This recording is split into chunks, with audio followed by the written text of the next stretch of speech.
Hi, everyone, and welcome to the new Holistic Pharmacist podcast. I'm so excited to introduce my new guest today on the show is Dr. Danielle Plummer, and she's a pharmacist who supports women with extreme morning sickness. So welcome to the show. It's such a pleasure. Marina, thank you so much for having me today. I've been following you online for a while. I love what you do, and I've been looking forward to this interview. Amazing. Thank you so much. And your support means a lot.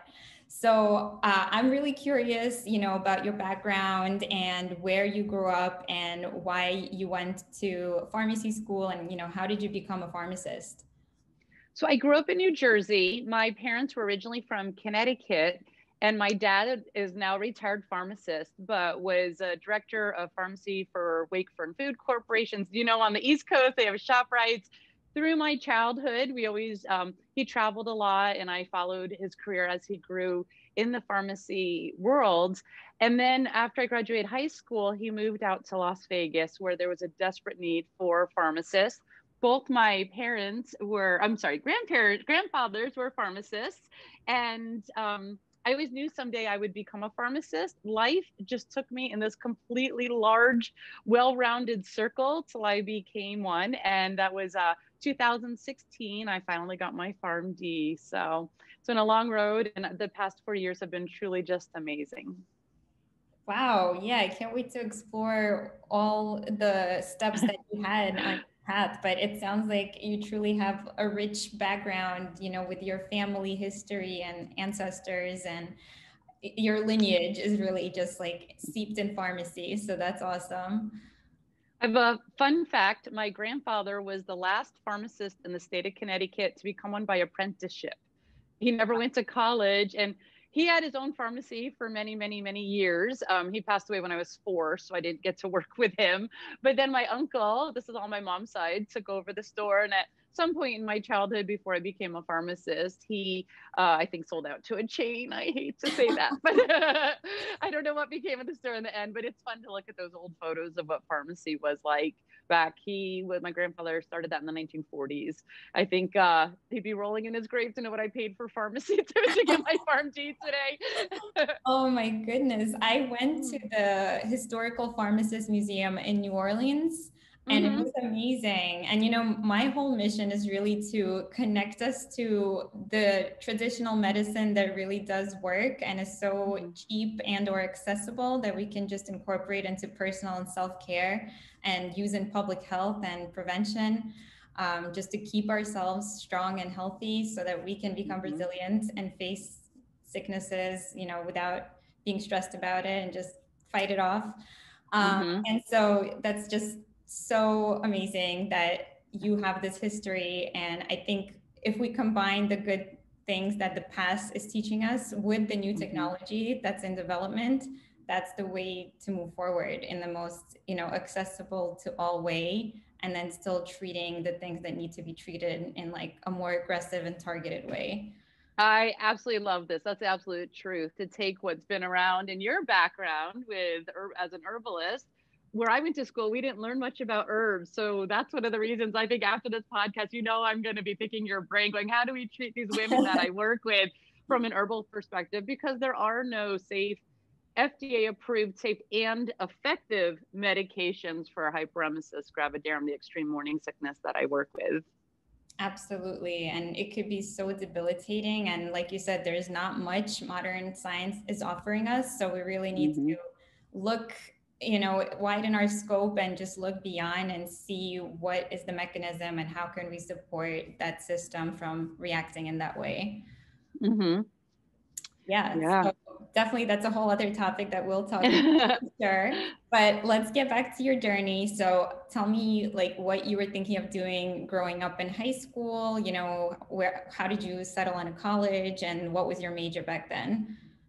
Oh my goodness. So you're taking me back. So through high school, like I said, I always knew I would be a pharmacist. I used to work in my dad's store. It was on the New Jersey border near Pennsylvania. And it was just what you picture your community pharmacy to be. It was, he knew his customers, he delivered to the local long-term care facility and made sure everyone was taken care of. But I had a passion for figure skating. I grew up as a competitive figure skater and then had an opportunity, actually toured with the Ice Capades and a bunch of other shows in the 90s Wow. and coached for a decade. So that was one of the reasons that pharmacy just was put to the side for a while. My parents, I'd mentioned, moved out to Las Vegas because that's where pharmacists were in big, one of the many places. They wanted a warmer climate. You can understand being Yeah. from New York, right? Or in New Yeah. York, not from New York. And so they looked like to the south, they looked to the west and settled on Las Vegas and found out the cost of education at university here was a small fraction relative to the East Coast and said, guess what? You're going to UNLV. And I think for a year I was touring with the ice shows. I cried. I was so set on I was such an East Coaster. It ended up, everything I believe is meant to be in the big picture. And I ended up, when I finished touring, going to UNLV, wasn't sure what to major in at that point. There was no pharmacy school here. I love touring. I love traveling. And that had been part of my journey for that last year. So I became a hotel management major. It Wow. was fun. Yes, I loved customer service. I love making people happy, making sure they enjoy their stay. I thought I would go into meeting planning. And then I married actually a Marine. I fell in love, married a Marine, and ended up just traveling as a military spouse for about a decade, coaching skating on and off. So my whole career in pharmacy, I always said someday when I grow up, I'd be a pharmacist. And now 2016 came, I got my PharmD. So I think I'm officially grown up. But it's been a fun, crazy journey and it's brought me full circle. The one connection with everything was always health, wellness, and exercise, and looking into ways, what can we do for our body to feel the best? And that's been, I think, consistently, no matter where I've lived in the world or what job or career I've had, it's always been surround yourself with people who are happy, who want to enjoy the life. Life is too short to just be angry or in pain or suffering. And you mentioned many times how modern medicine doesn't treat a lot of the whole body, the wellness side of things. We look at, this is what you're suffering from, take this. And I kind of grew up with a little bit of that. Oh, you have a headache, take a Tylenol.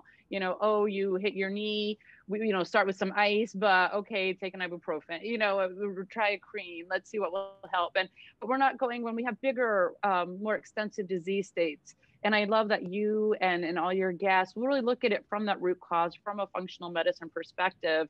As a figure skater, we damage our bodies really, really bad. And we'll compete and we'll perform through many injuries, and they have long-term lasting consequences. So now you got to go, okay, I hurt myself. What can I do so decades down the road, I'm still not feeling this pain or suffering from that injury? And your herbal medicine and all these other things we're about to talk about with integrative medicine, to me, is just the way to go. And in pharmacy school, I don't feel like I learned as much about it in my actual classes. It was everything has to be clinically based, which I 100% believe in.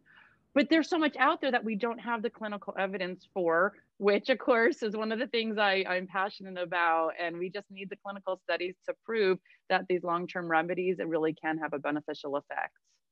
Yeah, absolutely. Wow, there was so much there that I want to come back and dissect a little bit. So first of all, like that's such a different and unique journey that I don't hear from anyone, that completely different fields. You're like this amazing athlete, performing and touring around the world, and that's your career. So just kudos for that. That's super unique. Like I always watch figure ice skating and I'm always like so impressed by the people, the athletes. They're so eloquent and they're almost like dancing on the ice, and that's so much harder to do. I mean, I'm a dancer too and I love dancing on the floor, on the ground, but on the ice it's like a completely different set of skills, and they're always like so flexible and just beautiful and graceful. So that's just amazing that you were able to do that and make that part of your career. And then also that you're able to build a home and a family life while moving around and living in different places and experiencing life in all these different ways. And then as an adult, still making the decision to go and like do that thing that you said you were meant to do as a child and go for it. Yeah, and it's not been easy. My undergrad was hotel management. So in order to apply to pharmacy school, I had to take all my math and science prereqs that I did not have from the original degree. And I was really fortunate where I went. I don't think they had a time limit on a lot of the classes, where a lot of my friends that went back to school for nursing, they had to take that biology, I think within 3 years. So my prereqs were, but they accepted all my other classes. I think the only non-math or science one that I had to take was a communications class, and all the others they accepted from my original transcript. So I feel like it still took me, I think it was an 8-year journey from the time I took my first prereq until I got my PharmD, raising the children. And I did get divorced in the meantime. My ex is my best friend, so I can talk about it and smile today. But yeah, it's not easy, and it's not for the faint of heart. It teaches you, I think your background with dance and mine with skating, and anyone else that I've met in our field have these backgrounds of just tenacity and perseverance, and you become very thick-skinned along the way. And that's been a learning curve for me as well. And then when I got to pharmacy school, I was like, oh, good, we're all, friends. I had to choose a school where everyone supported each other. And I would never have made it at a school where, they pit you against each other and grade on a curve, because I feel like that competitive background is behind me. And my future is really just about collaborative work and supporting each other. Wow, I love that message so much. And I also just want to go back to the fact that you're a hotel management major. Yes.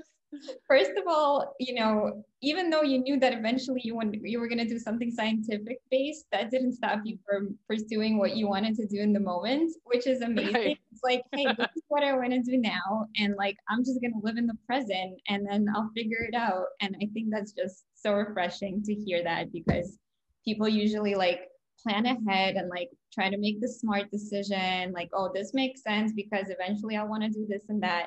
But it's like, you know what? Life throws you so many curveballs. So, and like you said, it is fickle, and it is short, and we just need to live in the present and just ground ourselves in the present. And then the future will work itself out. Yeah, absolutely. And I think 2020 taught us more about that than any other year that we can remember in history, because the company I left, so I was a Walgreens pharmacy manager, thought I would stay in retail forever. And I left to be an entrepreneur. I launched a medical concierge service here in Las Vegas. I know the industry, right? I can combine my hotel with my love for pharmacy and medicine and take care of all the tourists that were coming into town. That's who a lot of the patient base I was working with as a Walgreens manager. And I left, I launched this company, and then COVID hit. So 2020 right away taught me, oh, I got to pivot. And that's, there's no point in pursuing that at this moment in time. Someday, maybe I'll get back to that. But yeah, for now, 2020 just taught us you have to, what life faces, you can't just sit there and cry and say, woe is me, but go, okay, this is where I am now. This is what I thought I was going to be doing. What is it that I can do to move in the direction that fulfills my heart, and also adds to the community and the health and wellness of our society? Yeah, absolutely. And it's like, you look at the big picture and you realize these are the things I can control. These are the things I cannot control. So you only focus on that which you can control. The other factors, you can't do anything about it. You can cry about it or grieve it for a minute, but you can't let it derail you from actually affecting change into something that you do have control over and that you can start making moves toward. Which brings me to what the main focus I'm doing right now. And I have 3 daughters, and I am so fortunate that they have grown up to be just beautiful and smart, and I think happy. You'd have to ask them directly, but through each of my pregnancies, I just suffered from really severe morning sickness called Hyperemesis Gravidarum. Looking back, I thought I had decent care.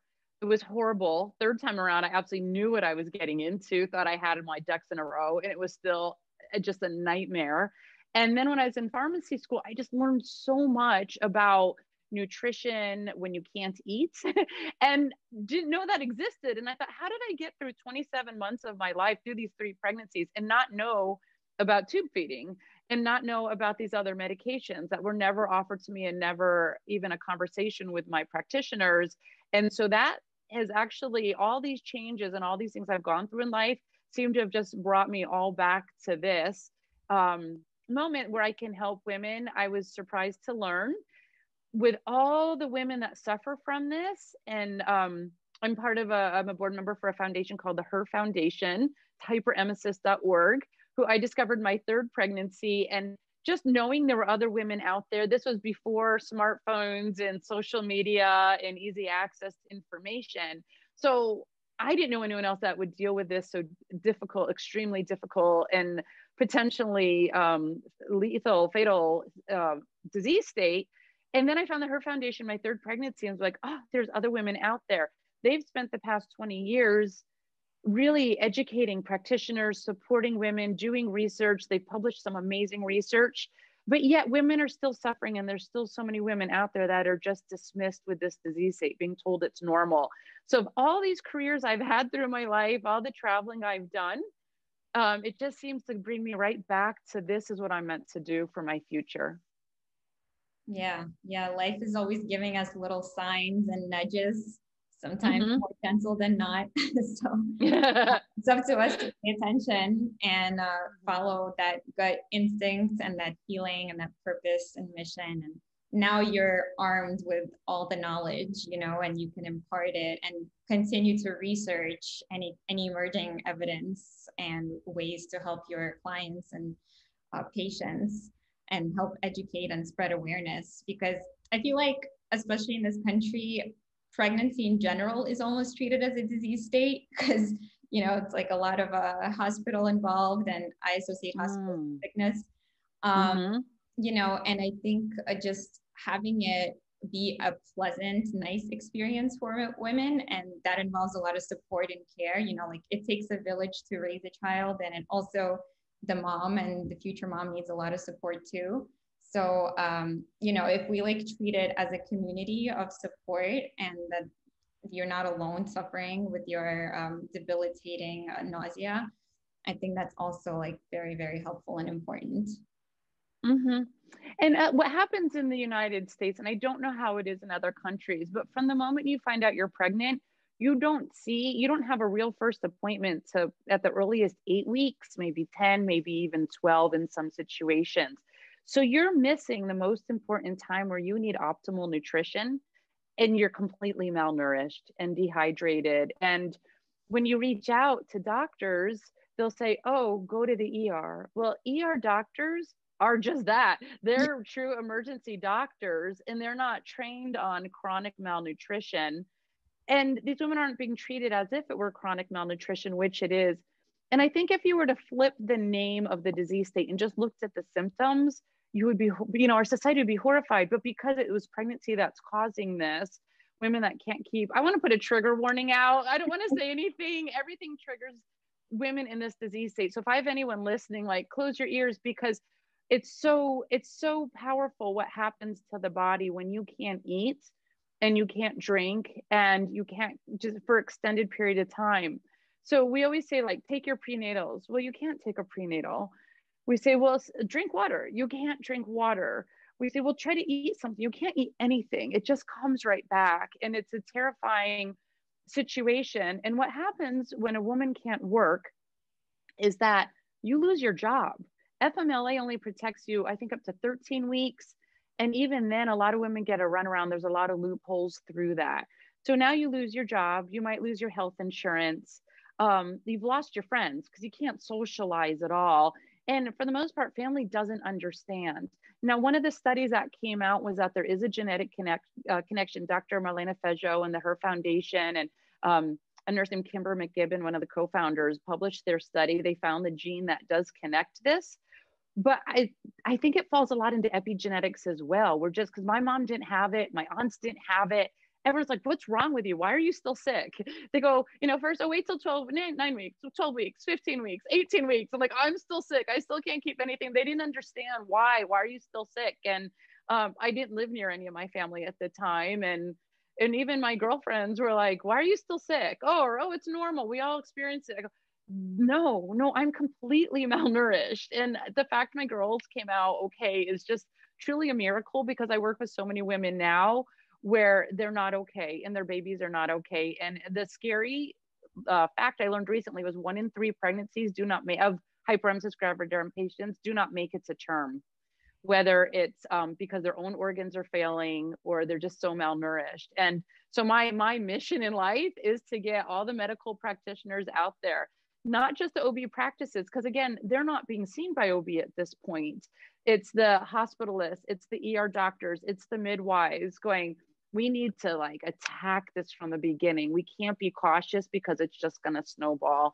So like I said, of everything I've done, all these places I've lived, all these jobs I've had, this is where I just feel there's such a need, and the time has come to combine, Marina, just like you said in the beginning, the natural medications or substances that you've worked with and society's worked with for decades, hundreds, maybe even thousands of years, with the modern technology we have, like epigenetics and pharmacogenetics and nutrigenomics, to figure out what can we do. We can't control those hormone levels.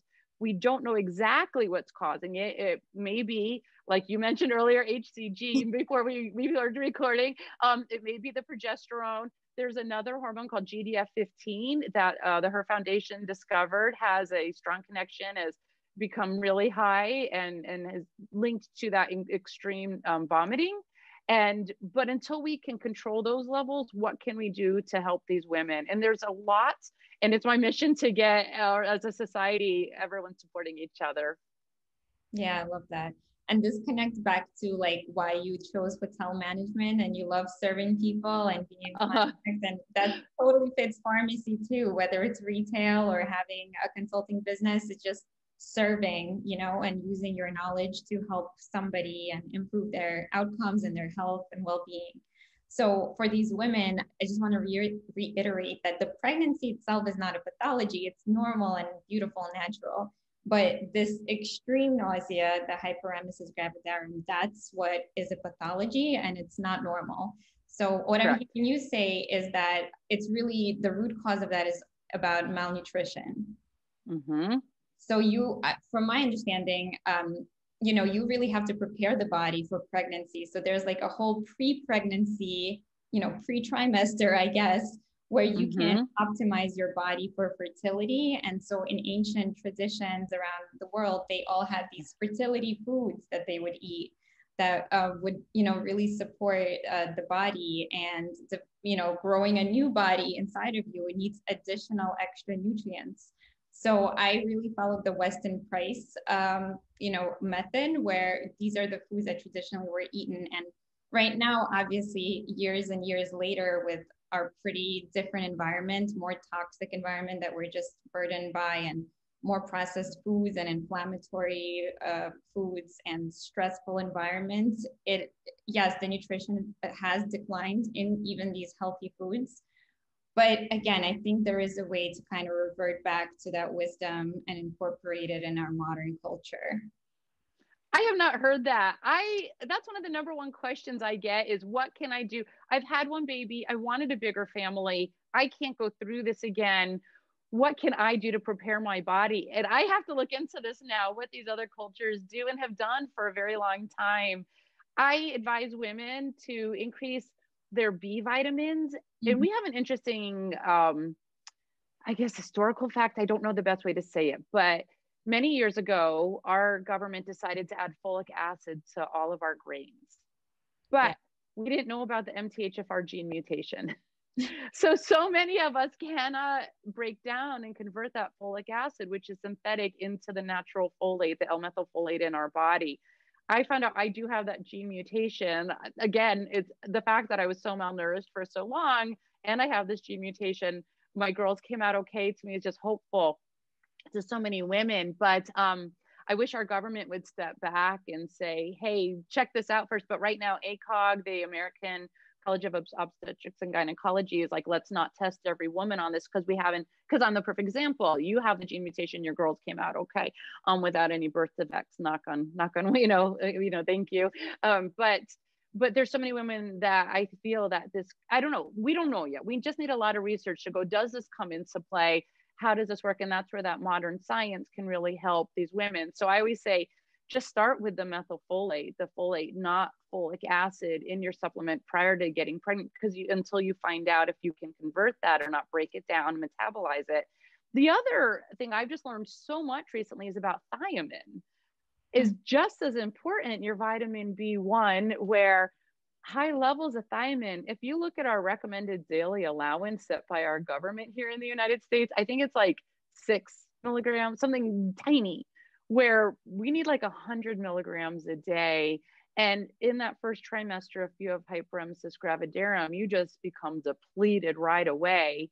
So every woman that goes in for an infusion to be rehydrated should also be getting a banana bag with your folic acid or folate, preferably. It doesn't come in IV form yet that I know, just the folic acid does, your multivitamin and your thiamine, your vitamin B1. Get that thiamine up, and it really shows, not only is it going to prevent complications like Wernicke's encephalopathy and other potential complications that some of these HG women do suffer from, and some have actually passed away from, unfortunately. But it's going to help decrease that nausea as well. So when they get sent home from that hospital or that infusion center, they don't within 24 hours just go right back to where they started. Yeah, I know the Declegis, the most recent drug on the market has B6 behind it. So we seem to think that's the most important one. So can you talk a little bit about that drug?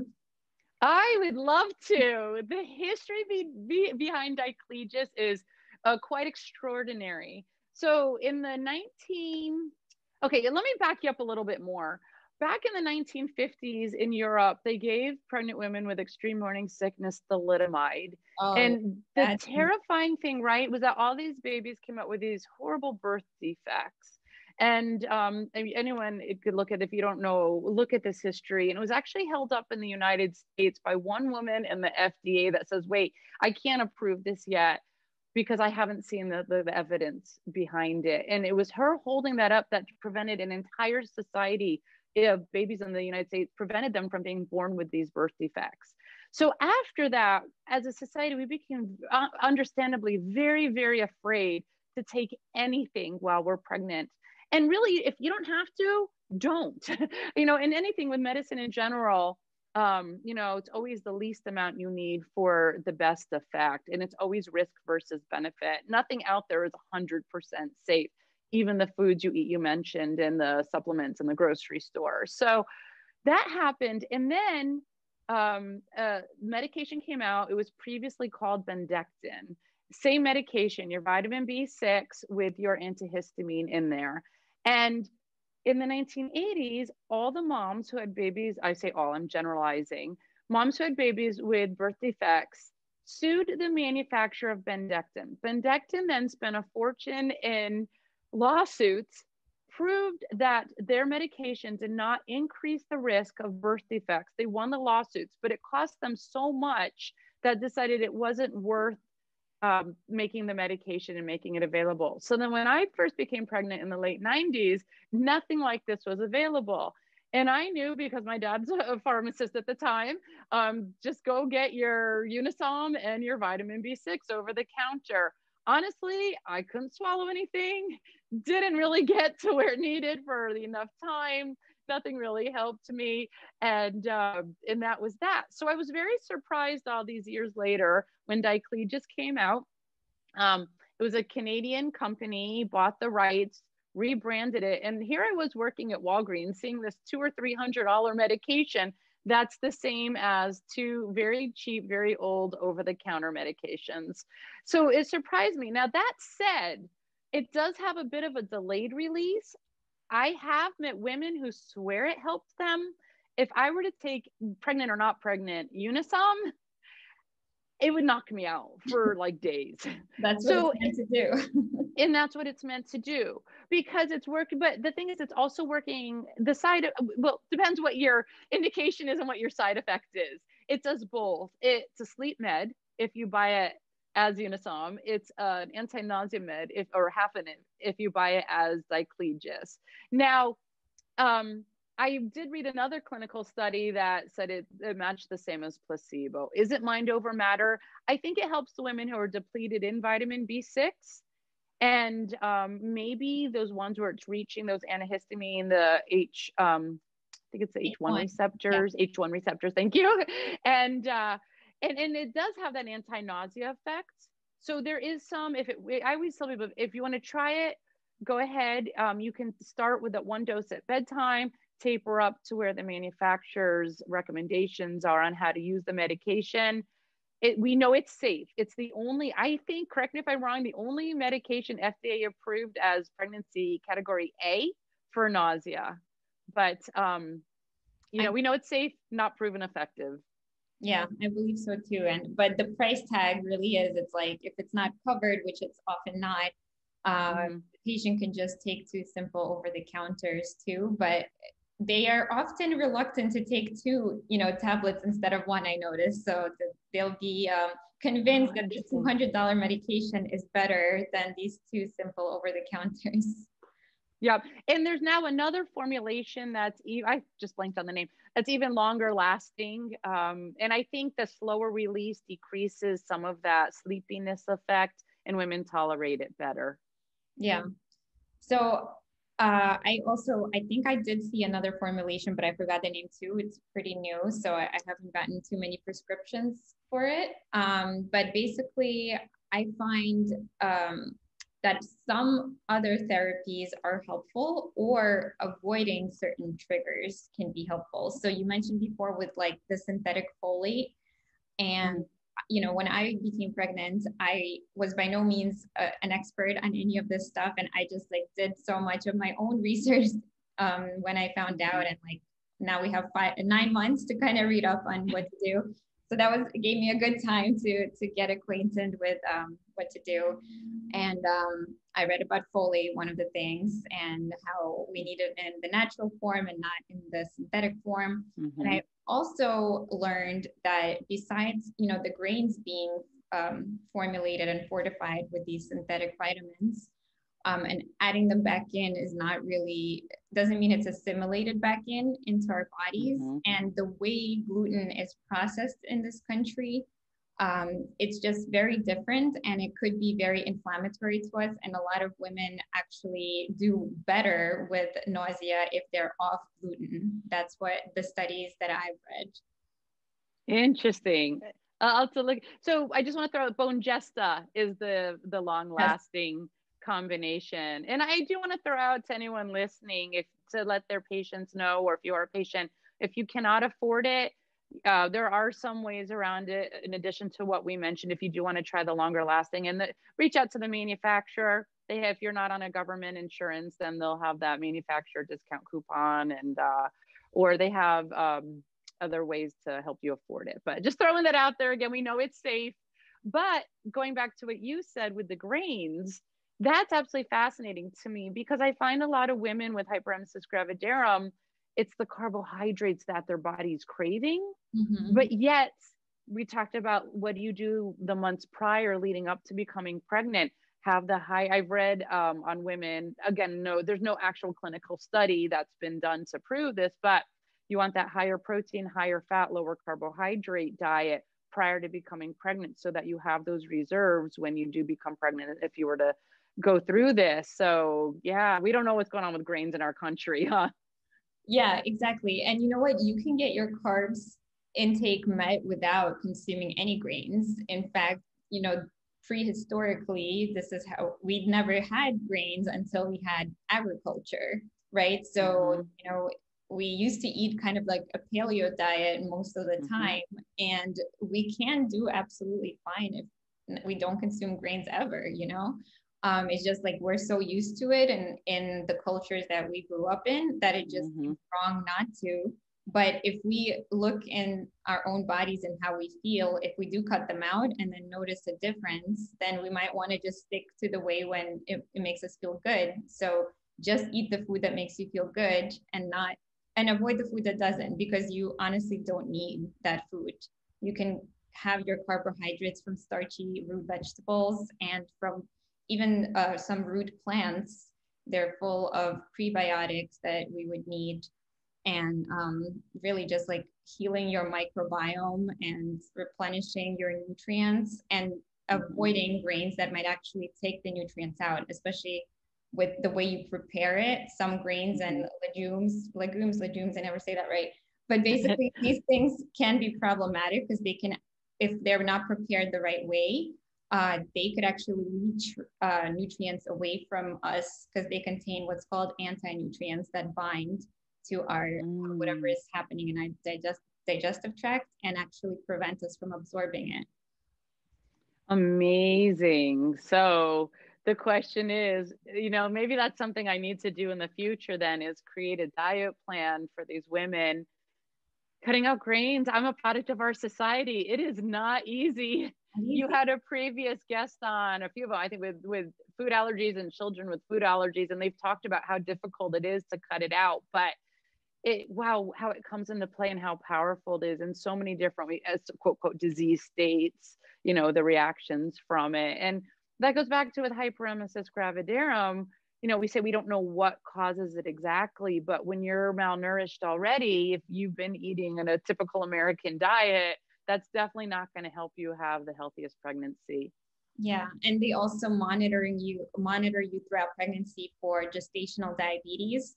So the more healthy, balanced diet that you can have, and that includes more of like a high protein and high fat and just little amounts of carbohydrates, that's how you can get optimal blood glucose balance as well. And I think, you know, just spreading your meals out throughout the day, because when I was pregnant, I was like super hungry all the time. And then I didn't have, thank goodness, HG, but I was nauseous when I was hungry. So like I always had to keep eating or otherwise I would start getting nauseous. So I was able to keep the food down, but as soon as I was hungry, I was nauseous. And what helped me was doing a lot of fresh juices. Like that's what I was craving. I also always say, like, listen to what your body's craving. So I was craving fresh juices, and I'm not a juice person at all. And this is what I wanted. And I didn't want anything that I would cook myself. I was like, I don't want any of my own cooking. I'm like sick of it. But I like these juices, and if somebody like freshly prepared a meal for me, I would like it, but I would hate to actually do the cooking. And then it just like went away afterwards, and I started cooking again, but it was funny. And I would put ginger into my juices, and that's a classic bitter, pungent herb that is always used for the digestive tract and for nausea. So, you know, to me, my mild case, those are the things that were helpful, like keeping myself full with small meals that had a little bit of protein and fat in them to keep me full, and just juicing and putting the ginger in there. That was what helped me. I love that worked for you. Yeah. Like you have no idea, because all the women I work with and like me, nothing worked. So like we would think, what do we want to eat? Well, what would be the easiest coming back up?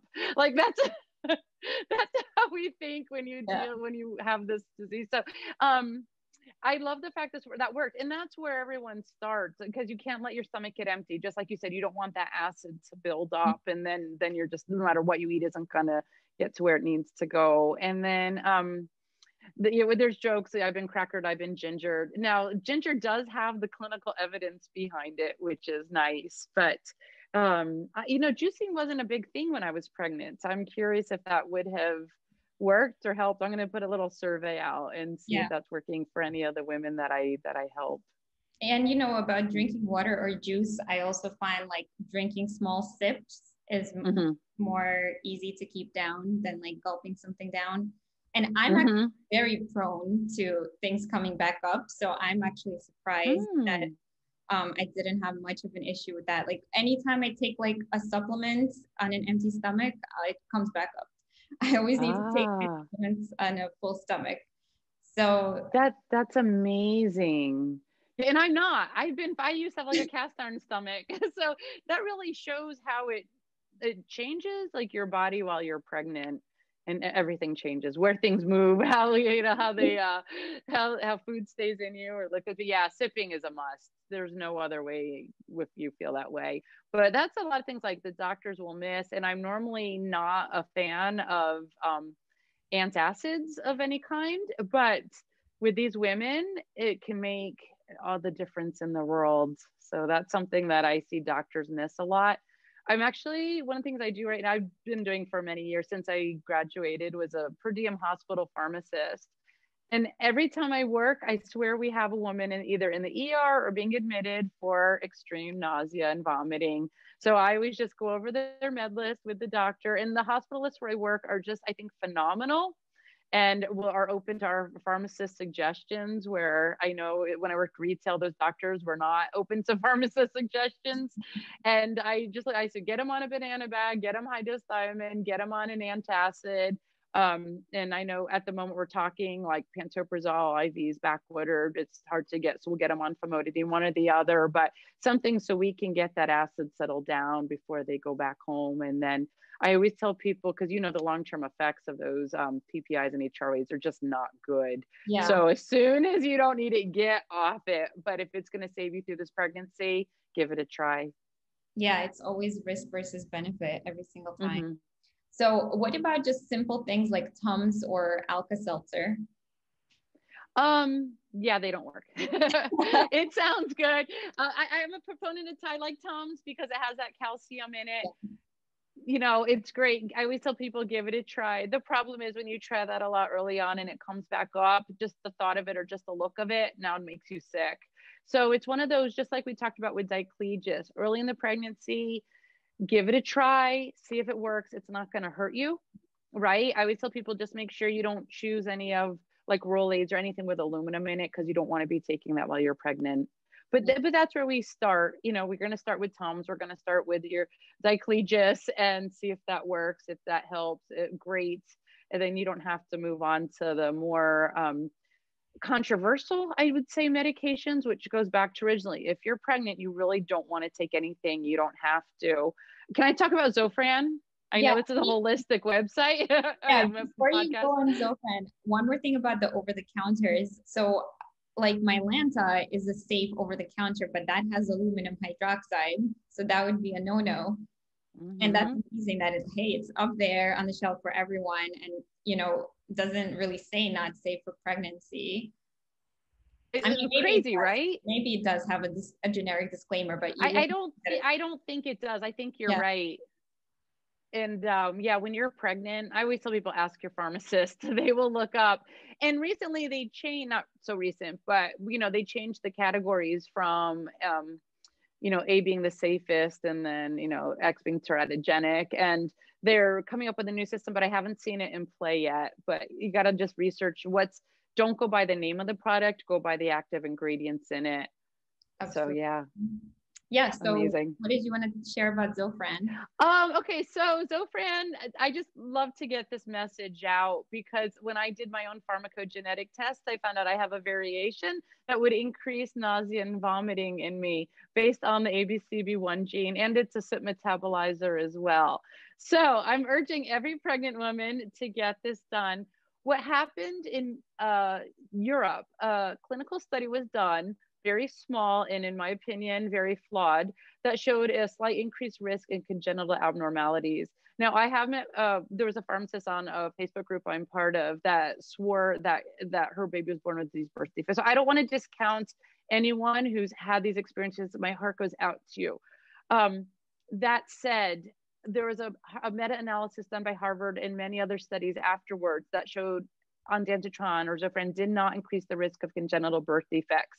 But the European Medical Association had already run wild with this, and it's very difficult for these women to get that in Europe. I met a pharmacist that I'm friends with, and I had coffee with one of my local pharmacist friends here in Las Vegas recently, who said, oh yeah, I won't dispense that to pregnant women. And I was just horrified. I said, you can't do that. It's risk versus benefit. If somebody's lost their job, they're going to lose their baby, potentially their own life because of this. Wouldn't a dose of ondansetron help? And honestly, we know it's not a dose. It's a whole lot of doses for a very long time. But I just want to make sure everyone understands to talk to that patient, talk to their doctor, and make that decision. See if you can get that pharmacogenetic test on before saying, yes, it's safe, or no, it's not safe for that patient. The amazing thing is I found out a granisetron patch, named Sancuso, actually has a much better effect. You wear the patch for a week, And the women that I've met that have been doing this don't ever have to go back into the hospital for IVs afterwards. But it's normally a non-form. You need a prior auth, and you need a doctor who's willing to approve that. So I hope in the future that would come first before ondansetron. But we don't have accurate numbers. We don't have studies, and funding is just extremely limited. It's amazing, the NIH, the CDC, they're doing all this research on other rare maternal disease states. But for some reason, this one with hundreds of thousands of women that are just suffering terribly, there just isn't much funding to it. So hopefully we'll get there. Yeah. Based on just my own research from like friends and family, I think there is a bit of a correlation if it's a girl or a boy that you're carrying. Have you found that or no? Okay, I personally had 3 girls. So if you ask my own personal experience, yes, but we know in the scientific world, personal experience or one case study doesn't mean anything. The big picture I've seen said no. The other thing interesting is I've met women where they had a child with a hyperemesis pregnancy with one father or more than one child with that father. And then gets divorced, has another relationship with or marriage with a different father and doesn't have it. And I would love to get some clinical research to see if there's any validity behind that as well. Yeah, it could be just like we have the reaction to the rhesus positive or negative factor. It could be like something in the genetics that is not identified, or we're just not sure what it is yet. That's reacting, like maybe the mother's body is almost trying to reject this baby because it has gene from the father and it's not as compatible as with another maybe partner. So that's, that would be my hypothesis, and I would also love to see some data. But from the small amount of research that I did, it seems like it correlates more with girl babies. But again, that has to be proven on a larger scale. Yeah, like I said, I'm supporting your hypothesis there in my own life. So I also, I'll throw out there. I actually, my ex, I have an allergy to his seminal plasma. So prior to becoming a pharmacist and becoming part of the HER Foundation, I had reached out to Dr. Marlena Fejo, and she said she had seen that connection. Now, there's no way I'm ever going to get pregnant again. I make sure that I would be curious if I were to with someone else who I don't have that allergy, if I would have had hyperemesis. We'll never know. But again, that's on my list of research projects to do in the future. Wow. Yeah, that's really interesting. So I want to get back to your vision for your current business. And so what do you do now? How do you work with women? And then what do you see as the future, as the company grows? This is amazing because, like I said earlier in the podcast, I kind of fell into this just as a survivor and as a pharmacist. And it started a year and a half ago. I left my corporate job. I went to a conference for pharmacist entrepreneurs, and everyone's like, you got to do this. I'm like, I'm just going to start with a blog because I have so much information that people need to know. And from that blog, it just turned into women reaching out to me around the world saying, I need help. Do you have any information for me? And I became then last fall or over a year ago, found a board member with the HER Foundation. And now we have, I almost want to call it like this team of superheroes. It's incredible because you get these women that have tried everything. And I'll throw out there, the HER Foundation has a medication treatment algorithm that I urge everyone to go to. It's hyperemesis.org/tools, starting with your vitamin B6 and working down all the way. And we'll get women reaching out to us from just this week, one in Kosovo, one in Israel, a couple local, another in Taiwan. The husband is like, please help my wife. And it's really just around the world. We know there's women that need help and need the support. So it started as a blog. I've launched a consulting business. On Sunday nights, I co-host a live Instagram and IGTV with Kimber McKibben from the HER Foundation, and women can just go on and answer questions. My goal in the future would just be to get a whole corporation of pharmacists. Corporation might be the wrong word. Pharmacists working with me in conjunction with the practitioners, because as you've mentioned on previous podcasts, that's really, as a PharmD, our weak link is going, we can't bill insurances. I want every one of these women to get a pharmacogenetic test, because I already mentioned ondansetron, but guess what? We know all the meds. We talked about antacids that are all metabolized by the CYP system. and they don't know. Their doctor says, here, try this. And well, how do you know that's the best for your body? So I have a plan with my consulting business. So each of the women I work with then will get their pharmacogenetic tests. We're going to work with their practitioner and formulate the best plan. Now, even with the best laid plans, there's always challenges. And that's where the Her Foundation has this crisis hotline that can step in. And we have a team. We have nurses, medical doctors, obstetrician, who's also a medical doctor, but, a specialty field at high risk, and nurses, social workers, case managers. And we come together and we're like, okay, last down on the list is one of the last meds is steroids.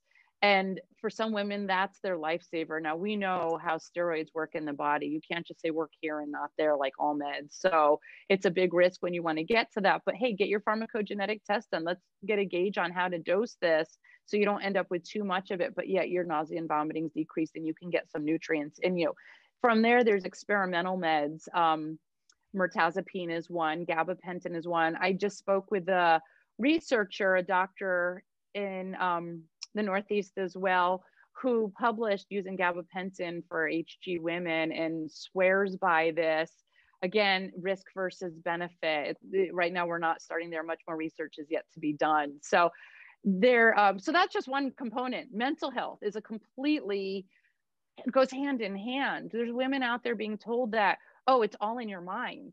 It's not in your mind, it's in your body and it's affecting your mind. So what can we do to help you mentally? And we just did an Instagram live on this Sunday night, just about different things methods you can try, and then follow them through the pregnancy. And then postpartum, this is traumatic. You can't just suddenly become normal again and eat what you want and feel good. It takes time. The body takes years to recover from being malnourished that long. And mentally, it takes a toll. And for those women whose babies don't make it, it's a lifelong journey of therapy and mental health to feel good again. So there's so much I want to do with this consulting business. Wow. Well, it sounds like you're a woman with a mission, grand mission. It's a big problem that needs help. The women need your help. And I want to also point out the medications all that we mentioned mostly all cross the blood-brain barrier and do go to your mind. So, the problem definitely originates there, but it's having very, very physical effects. So I want to thank you for your time and for your mission. If you just have like one more minute left, let's do a rapid round question. Go ahead. Fire round. Sure. All right. So what's the number one thing that someone could do to improve their quality of life right now? Right now, being in this strange state of COVID, I would say surround yourself with positive-minded people. I am so lucky to have you in this network of pharmacists. I have family and friends. When I quit my Walgreens job, they're like, what are you doing? You can't leave your corporate job. You have student loan debt and kids in college. And but everyone supported me, and it's just been an amazing journey. But if I'd been surrounded by people that didn't support me, it would have been just brutal. And right now with what's on the news, there's always horrible things on the news. Be aware of what's going on, but don't dwell on it. Stay positive-minded. And you've talked before about I don't want to repeat what your other guests have said completely, but really meditation, eating well, and going with your herbs to figure out what works for your body so you can stay off of all those meds is the best thing to do. Exercise for sure. Completely agree. What great advice. Number 2, what's your favorite hobby? Okay, well, I have to say figure skating. Of course. I don't get to the rink. Yeah, I do. I love it. Nice. I did. My body though still thinks I'm a teenager, and then my brain, reverse that. My brain thinks I'm a teenager, and then my body says, no, be careful. So I need to be careful. But yoga and weightlifting just make me feel good, and that's easier to get to on a daily basis, or almost daily, and do. My friend said when COVID hit and all the rinks shut, my friend whose daughter takes lessons set up this little plastic, it's a polyurethane mixture rink in her garage. So that is my goal, is to go buy one of those so I can skate anytime. Awesome. All right. Well, can you tell our listeners how they can get in touch with you and ask you any questions and just reach out? Absolutely. I would love to. So my blog is hgpharmacist.com for Hyperemesis Gravidarum, HG Pharmacist. You can reach me at info@hgpharmacist.com. I'm at HG Pharmacist on pretty much all the Facebook and Instagram. And LinkedIn, I'm Danielle Raymond Plummer, pharmacist in Las Vegas. I would love to connect with all your listeners. Awesome. Well, thank you so much. It was a blast having you on, and I look forward to talking soon. Thank you so much. Bye. Have a good night. Bye-bye.